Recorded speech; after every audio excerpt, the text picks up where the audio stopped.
vamos a utilizar varios métodos radiológicos y también tomográficos, resonancia, inclusive ecografía, pero en mucho menor escala, la ecografía muy limitadamente.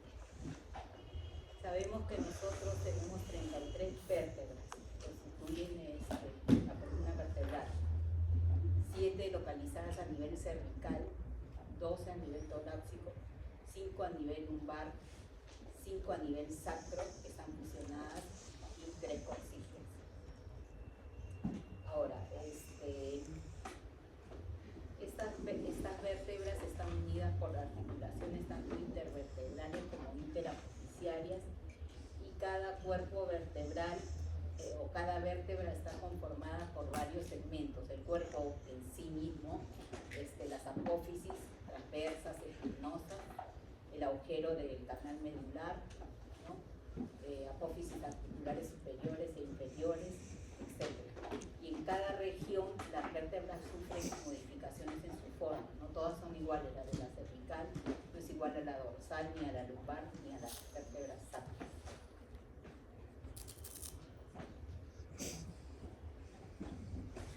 Y eso es lo que ya les dije, ¿no?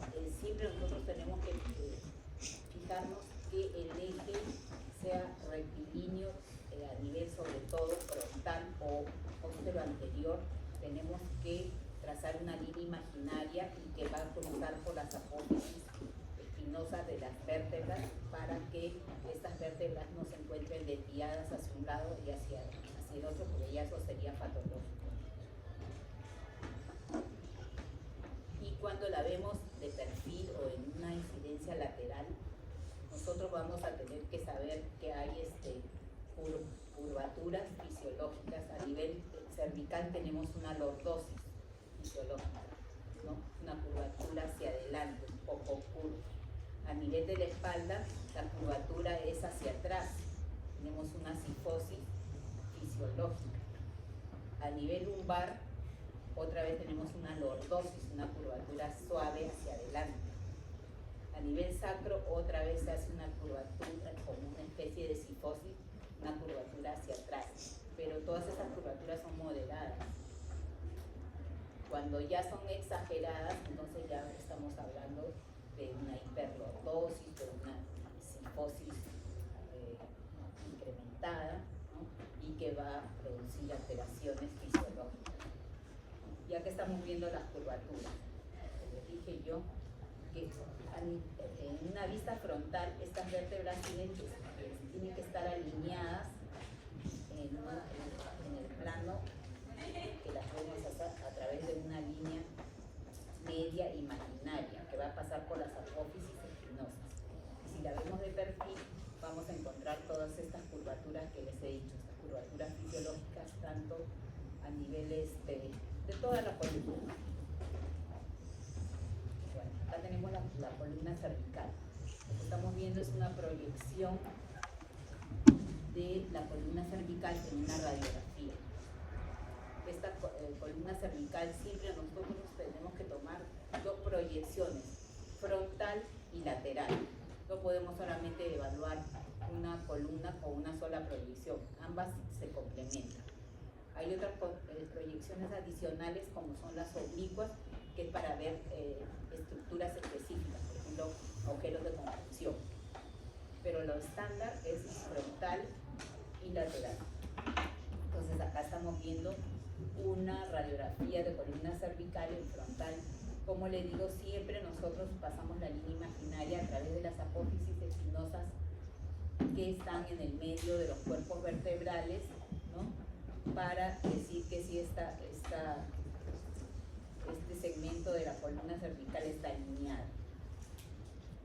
Y acá podemos visualizar varias estructuras de la columna cervical, por ejemplo, las apófisis unciformes, podemos ver los espacios intervertebrales, las articulaciones interapofisiarias, ¿no?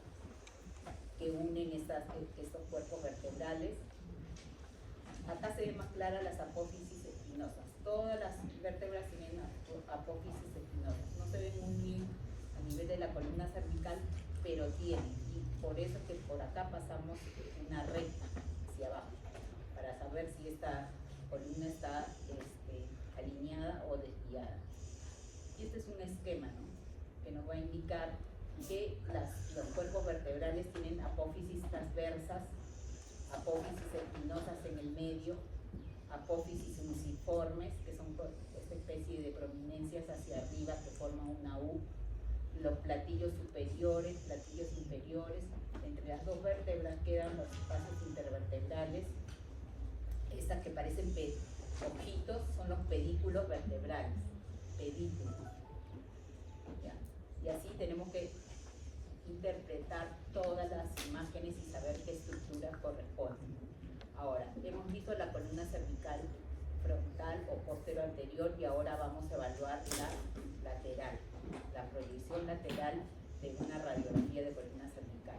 Acá estamos viendo los cuerpos, trazamos así una línea continua, ¿no?, entre la pared posterior de los cuerpos vertebrales para ver si no hay una discontinuidad o un corrimiento hacia adelante o hacia atrás, que eso ya sería normal.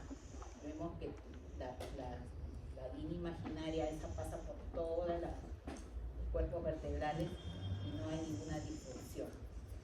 Entre estos cuerpos vertebrales hay espacios. Estos espacios están ocupados ¿por qué? ¿Cómo se llaman lo que está entre cuerpo vertebral y cuerpo vertebral? ¿Ah? Los discos intervertebrales. ¿Por qué no se ven? Porque el cartílago no se ve con rayos X. Y esa es la diferencia, por ejemplo. En tomografía sí vamos a poder ver cartílago de resonancia, pero con rayos X los cartílagos no se ven ni a nivel de la rodilla, ni a nivel del hombro, no se ve cartílago, solamente se ve hueso, calcificación. Tampoco se ve partes blandas. Bueno, entonces nosotros sabemos que la primera vértebra cervical, ¿cómo se llama? El axis. La segunda, el axis. En la primera vértebra cervical, el atlas, tiene un arco anterior, ¿no?, que es este, el arco anterior del atlas. Y la segunda, ¿qué característica tiene? Tiene una apófisis odontoide, que va a entrar en el arco anterior del atlas para que nosotros podamos hacer este movimiento casi un poco como el exorcista, nos damos la vuelta así, ¿no? Eso es lo que sirve para hacer apófisis odontoides, que entra en el atlas. Y estas apófisis grandosas, las grandotas hacia atrás, son las apófisis espinosas. ¿Ya? Las más grandes son las del atlas y el axis y de la séptima. Y acá, como digo, entre cada cuerpo vertebral hay un espacio claro que son los discos intervertebrales. Luego tenemos que, había dicho de que para estudiar una radiografía de columna cervical, ya sea porque tienes dolor del cuello, porque tienes el cuello rígido, porque tienes parecias de los miembros superiores, cefalea, etc., vamos a tomar una radiografía estándar. Pero si nosotros sospechamos de que hay compresión de los agujeros de conjunción, que son los agujeros por donde van a salir los nervios de la columna, de la médula espinal, ¿no?, y que se producen entre los espacios que va a haber entre cada vértebra y vértebra. Estos agujeros, estamos viendo, o sea, esta radiografía no es de perfil, es oblicuo, ¿ya? Entonces se va a permitir ver estos agujeros de conjunción. Por acá salen los nervios y estos deben ser amplios. Si están estrechados, como en este caso un poquito más chiquito, quiere decir que hay una compresión de las raíces nerviosas, y eso puede causar inclusive hasta de la irrigación de las vértebras que van hacia de las arterias que van hacia el cerebro. Por eso es que a veces hay mareos, cosas así, y eso se produce generalmente generalmente este cierre de estos agujeros de conjunción cuando hay artrosis, porque los osteofitos crecen hacia ese agujero y lo estrechan y lo comprimen. Entonces, esto es el agujero de conjunción, que está conformado por las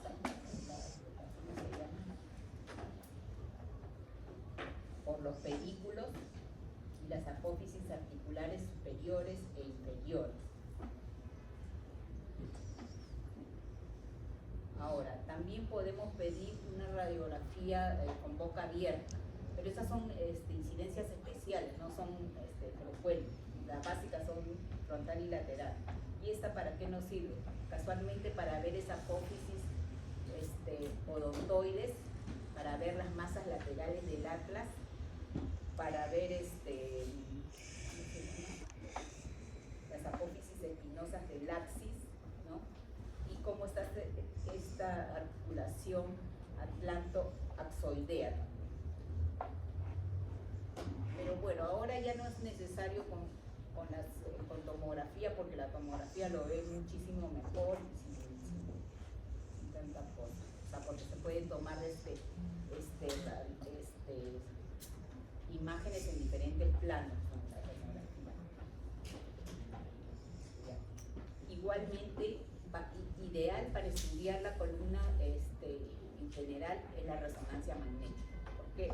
Porque la resonancia magnética nos va a permitir ver los cartílagos, nos va a permitir ver los ligamentos, nos va a permitir ver los discos intervertebrales, nos va a permitir ver la médula espinal, el líquido cefalorraquídeo, ¿no? Si hay hernias del núcleo pulposo, o sea, prácticamente nos da una visión completa de todo lo que pasa en la columna cervical. ¿Ya? Entonces lo ideal para no estar perdiendo tiempo es pedir una resonancia magnética si es posible, porque nos permite ver todas las estructuras, tanto huesos, cartílagos, tejidos blandos, inclusive todo lo que es el canal medular y el líquido cefalorraquídeo que baña toda esta médula espinal. Como les decía, no todas las, ¿cómo se llaman? Todas las vértebras son iguales. Por ejemplo, acá tenemos esta vértebra que es a nivel dorsal, donde estamos viendo el cuerpo vertebral, el canal medular, ¿no? Estamos viendo acá los pedículos, las apófisis transversas y la apófisis espinosa. Y en la parte lateral estamos viendo el cuerpo vertebral, las tabillas articulares, las apófisis articulares también, las apófisis transversas y las apófisis.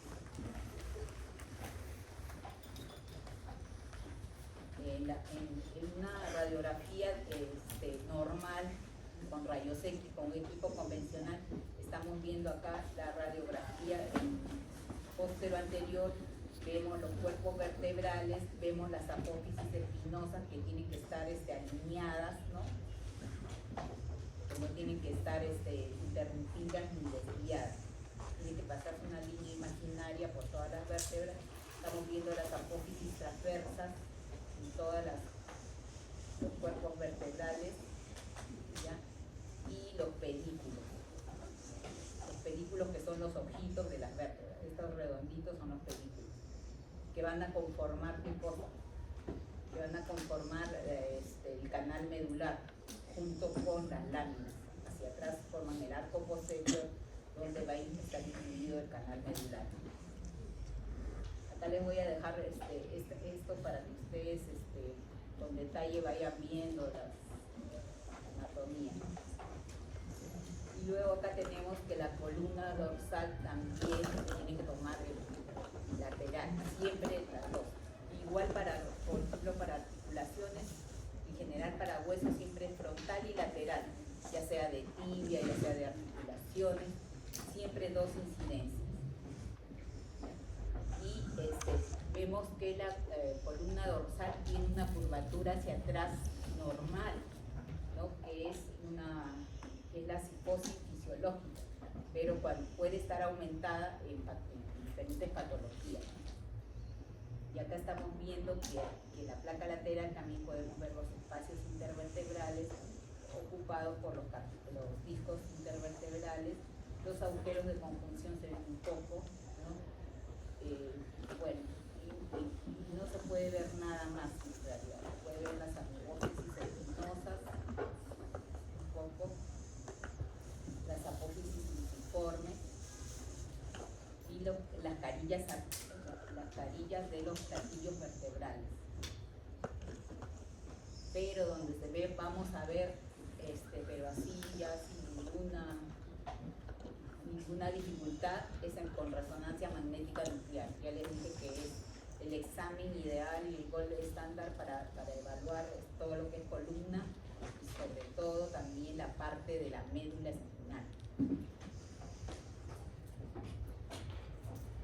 Entonces estamos viendo, miren acá, es una resonancia magnética en secuencia T2, donde el líquido cefalorraquídeo se ve hiperintenso, la médula espinal se ve hipointensa, los discos intervertebrales se ven hiperintensos, ¿no? Se ve ligamento anterior de la columna vertebral, ¿ya? Y podemos ver esa parte blanda, podemos ver todo lo que se nos indica. Luego tenemos la columna lumbosacra. Igualmente recurrimos a la radiografía estándar, ¿no? Que también nos permite ver cosas, patología, pero sin tanto detalle y lo dejamos para cosas simples. Acá tenemos, por ejemplo, la última vértebra dorsal con sus costillas. Comienza la primera lumbar, 2, 3, 4, 5 vértebras lumbares. Estos ojitos de la columna son los pedículos. Estas lágrimas que están acá en la parte central para ver el alineamiento, aunque no están tan alineadas, si ven ustedes hay una pequeña curvatura, ¿no? Siempre le paso una vertical hacia abajo, como que no está muy alineado las apófisis espinosas. Y vemos los espacios intervertebrales, eso es importante, ¿no? Y siempre debemos complementar con una radiografía lateral. Acá está la radiografía lateral de la columna lumbar, ¿no? Donde nosotros siempre contamos los cuerpos vertebrales, porque hay casos de que, por ejemplo, pueden haber 4 cuerpos vertebrales porque el quinto a veces tiende a querer formar parte del hueso sacro y como que se fusiona o se integra con el sacro. Entonces solamente hay 4 cuerpos vertebrales, 4 cuerpos lumbares, ¿no? Y la quinta está sacralizada. Esa es una patología, ¿no? O hay a veces lo inverso, que la sacra quiere formar parte de la lumbar y hay 6 cuerpos vertebrales lumbares. Entonces eso se denomina lumbarización de la primera vértebra sacra, ¿no? Y acá podemos examinar los espacios intervertebrales, ¿no? También podemos ver que la lordosis sea normal, no sea exagerada, que proyectando una vertical que pasa por el punto medio del tercer cuerpo vertebral hacia abajo, esa línea caiga sobre el sacro, no adelante del sacro, porque eso ya es inestabilidad de la columna. Eso se produce cuando la persona es muy quebrada, tiene demasiada lordosis, hiperlordosis. Y hay una incidencia, ¿cómo se llama?, especial, que es la incidencia oblicua de columna lumbar, que es para ver el perrito de la Chapé. El perrito de la Chapé es una figuración, sobre todo para ver el cuello del perrito de la Chapé, que está formado por el istmo de la vértebra, por el istmo, ya donde el ojo es el pedículo, la trompa del ¿cómo se llama?, del perrito es la apófisis transversa, las patas, las apófisis articulares inferiores, cuello es el istmo y la colita y la apófisis transversal del otro y así ya. Pero, o sea, es una imaginación que se ve acá en este perrito y en este diagrama está mejor estructurado. Pero ¿para qué era eso cuando no había, por ejemplo, tomografía? Era para ver cuando había fractura del istmo. Y eso va a producir ¿qué? Va a producir listesis o corrimiento de la vértebra hacia adelante. O sea que prácticamente la vértebra se desplaza hacia adelante porque está fracturado el istmo. Antes solamente contábamos con radiología y por eso hacíamos esto, pero ahora con la tomografía y la resonancia ya no necesitamos de tantas cosas, porque podemos hacer cortes en diferentes ángulos, axiales, coronales, oblicuos, todo. Eso ya está repetido.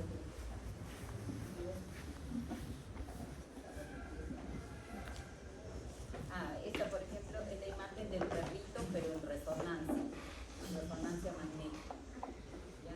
Donde vamos a ver sobre todo la imagen del perrito, ¿no?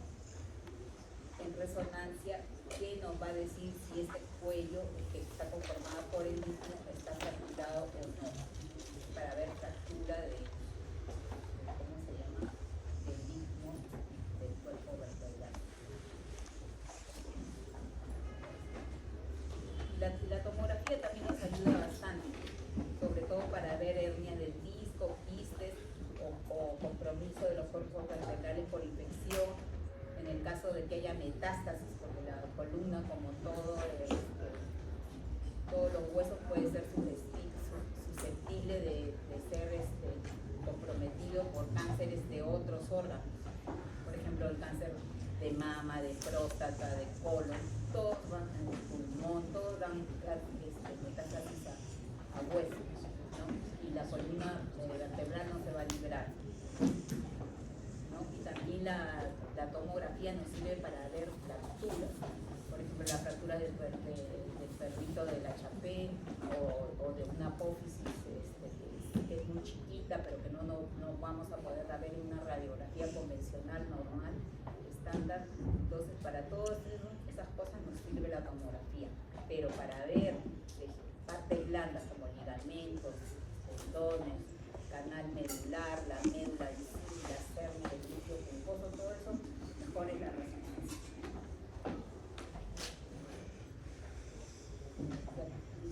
Le podemos, como digo, hacer múltiples cortes axiales, coronales, oblicuos, laterales, sagitales. Eso ya ustedes lo tienen que ver ya en detenimiento, pero solamente acá se ve mejor, más claro, una resonancia magnética en un corte lateral de columna lumbar, donde nos está permitiendo ver, miren acá, el disco intervertebral, ¿no? Que no lo vemos en una radiografía normal, el canal medular, la médula y sus raíces nerviosas, inclusive los ligamentos que corren por delante de la columna vertebral, ¿no? Y en esta parte, por ejemplo en el E5S1, está acá mostrando cómo se está desplazando el disco intervertebral hacia atrás y comprimiendo las raíces nerviosas de la cola de la cauda equina. Eso es una hernia del disco intervertebral que se ve claramente acá, cómo compromete las raíces nerviosas.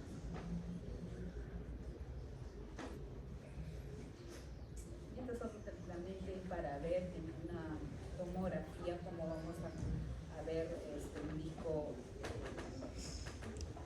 disco lumbar, una vértebra lumbar. La vamos a ver en este corte axial. Tenemos el cuerpo vertebral, el canal medular, la médula espinal. Acá estamos viendo las láminas, los vehículos, la apófisis espinosa y las apófisis transversas y los músculos, ¿no? Están alrededor. Pero por largo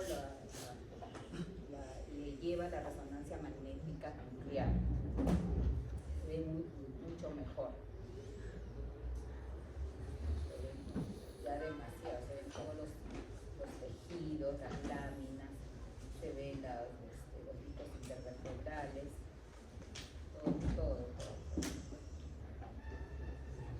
Bueno, ahora, ya hemos visto que para estudiar entonces la columna contamos con esos métodos, sobre todo radiológicos, que no son muy precisos, y la tomografía, que nos ayuda bastante, sobre todo para fracturas escondidas que no se pueden ver con una radiografía convencional, y también para las metástasis, y para ver lo que es hernias del núcleo pulposo, para ver canal medular, de la afectación de la misma médula o de las raíces nerviosas y de los ligamentos, la resonancia magnética. Ahora, hay malformaciones congénitas de la columna vertebral, cuestiones patológicas. Vamos a ver. Lo que yo les decía, hay sacralización de la última vértebra lumbar, es decir, cuando la vértebra lumbar no quiere ser parte de la columna lumbar, sino quiere ser parte del sacro. Entonces vamos a ver solamente 4 vértebras lumbares. ¿Y por qué? Porque la L5 se ha fusionado con S1. ¿Ves? Entonces contamos 1, 2, 3, 4. Solamente hay 4. Porque esta quinta está queriendo formar parte de L1, de S1. ¿No?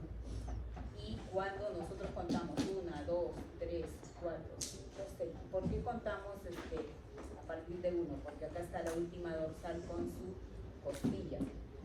1, 2, 3, 4, 5. Pero vemos que hay 6.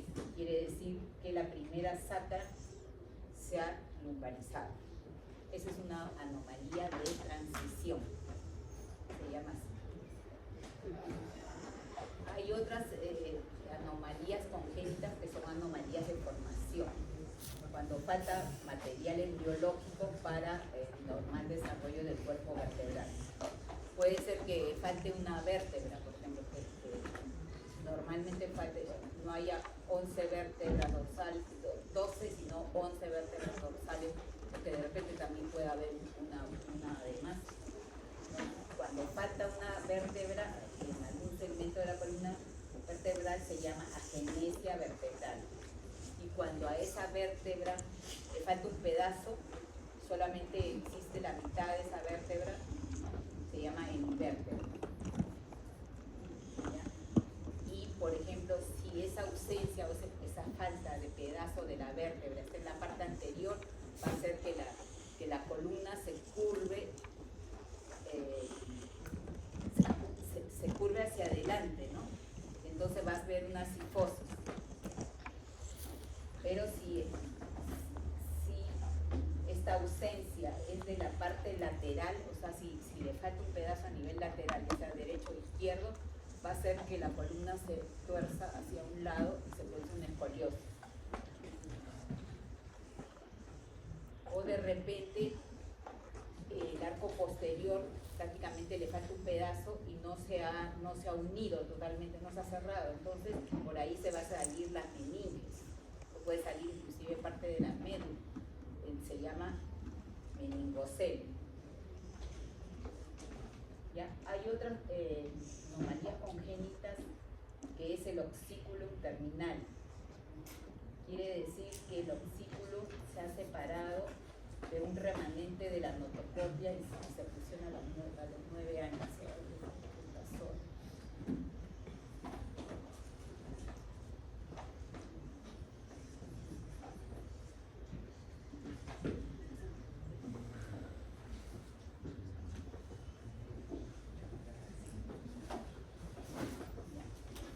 Bueno, quiere decir de que a este ossículo, que era del arco anterior del atlas, se ha fragmentado y no se ha llegado a fusionar con este arco anterior, y por lo tanto ha quedado un huesito libre ahí, ¿no?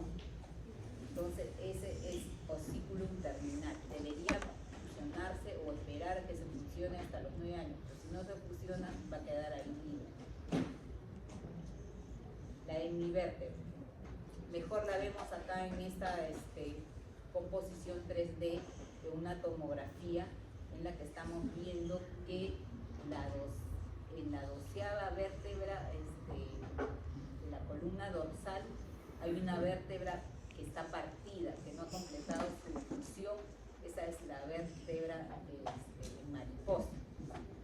Pero la que le sigue, que es L1, tiene un lado completo, pero el lado derecho le falta, o sea, está incompleto. Entonces, ¿qué ha sucedido? Que se ha curvado hacia ese lado y se ha producido una escoliosis, porque le falta el pedazo derecho.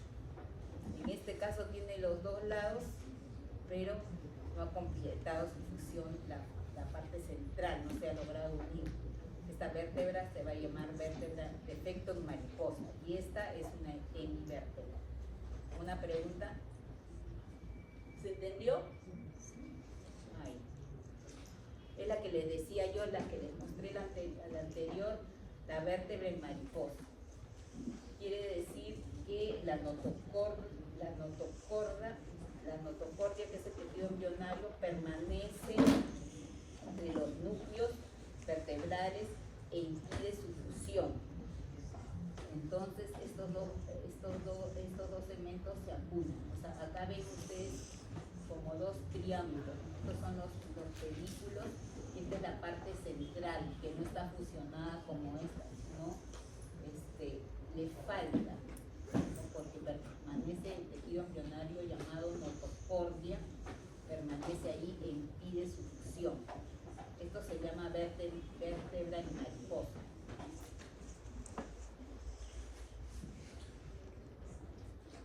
Acá se ve más claro. Esta sí es una vértebra en mariposa. Acá está la notocordia, tejido embrionario, y los dos núcleos de crecimiento de los cuerpos vertebrales que no se han logrado unir por la permanencia de este tejido. Vértebra en mariposa. Espina bífida. Esta no es la espina bífida. No, esta es una fusión de dos vértebras. Y acá también hay una fusión de dos vértebras. Esta es la enfermedad de Klippel-Feil, en la que no hay separación de los cuerpos vertebrales. Y hay un adelgazamiento a nivel antero-posterior de los cuerpos vertebrales, ¿no? Eso se llama defecto de segmentación, esa falta de separación de los cuerpos vertebrales. Y esa fusión de esos dos cuerpos vertebrales es por un defecto congénito de segmentación y que va a generar bloques.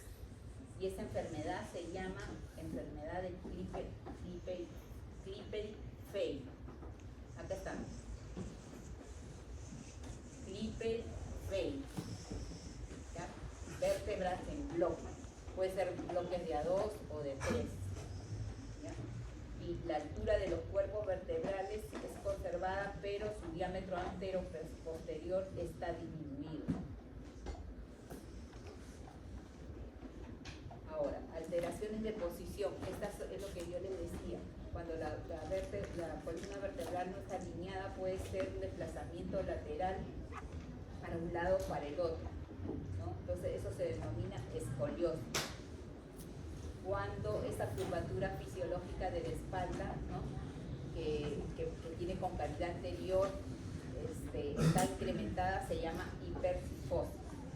Y la hiperlordosis es cuando la curvatura que está hacia atrás a nivel lumbar está exageradamente incrementada, se llama hipercifosis, hiperlordosis, y produce inestabilidad de la columna porque todo el peso del cuerpo no va a caer ya sobre el sacro, sino va a caer por delante de la columna, entonces va a tender al cuerpo a llevárselo hacia adelante y el cuerpo va a tener que hacer una resistencia con todos los músculos, entonces produce contractura muscular y dolor.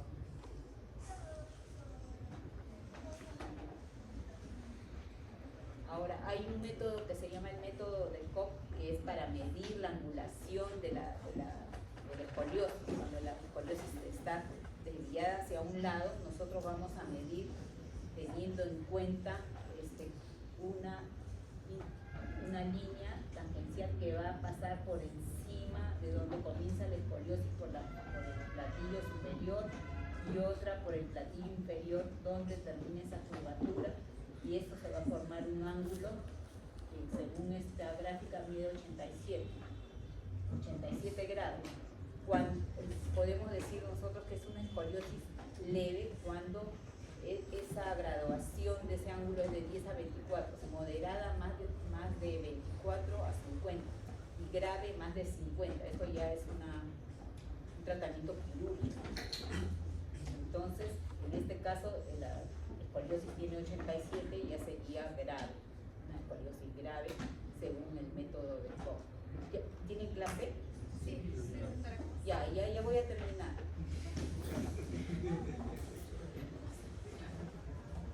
Bueno, chicos, ¿ustedes pueden copiar esto ya? Sí, porque eso ya es fácil, o sea, la espondiloartrosis es un proceso degenerativo ya por la edad, donde los discos intervertebrales se desgastan, se tiende a estrechar el espacio intervertebral, se crean ahí, ¿cómo se llama? Esclerosis subcondral, se crean como perforaciones y aparecen osteofitos, que son excrescencias óseas laterales para poder reforzar el hueso. ¿Ustedes creen que ya puedo terminar ahí? Sí, ya. Ayúdame. No, sí, está en la clase que está colgada y con mi voz así, esa que escuchaba.